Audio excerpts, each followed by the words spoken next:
ഒന്ന് സാമത്തെ പുസ്തകം തുടങ്ങുന്നത് എൽക്കാന എന്ന വ്യക്തിയെ കുറിച്ച് പറഞ്ഞുകൊണ്ടാണ്. എൽക്കാനയ്ക്ക് 2 ഭാര്യമാരുണ്ടായിരുന്നു, അന്നയും പെനീനയും. അന്നയ്ക്ക് മക്കളില്ലാണ്ട് പെനീനയ്ക്ക് മക്കളുണ്ടായിരുന്നു കൊണ്ട് പെനീന എപ്പോഴും അന്നയെ പരിഹസിക്കുകയും കളിയാക്കിക്കൊണ്ടിരുന്നു. നിനക്ക് മക്കളില്ലാത്തവളല്ലെന്ന് പറഞ്ഞു. എന്നും ഒരു നിന്നയുടെയും ദുഃഖത്തിന്റെയും ഭാരത്തിന്റെ നടുവിലായിരുന്നു അന്ന.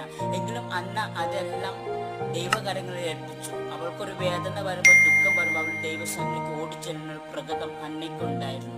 എന്നാൽ ഒരിക്കൽ എന്ത് ചെയ്യുന്നറിയാവോ? 1-ാം അധ്യായം തുടങ്ങുന്നത് നിന്നയോടും പരിഹാസത്തിലൂടെയും കടന്നു പോകുന്ന ഒരു അന്നയുടെ ജീവിതം നമ്മളെ ഓർമ്മപ്പെടുത്തുകയും അത് അവസാനിക്കുന്നത് ഇന്നലകളിൽ തന്നെ നിന്ദിച്ചവരുടെ നടുവിൽ, ഇന്നലകളിൽ തന്നെ പരിഹസിച്ചവരുടെ നടുവിൽ ദൈവം അവളെ മാനിച്ച് ഉയർത്തി നിർത്തിയ ഒരു രംഗത്തോടെയാണ് ആ ഒരു 1-ാം അധ്യായം അവസാനിക്കുന്നത്.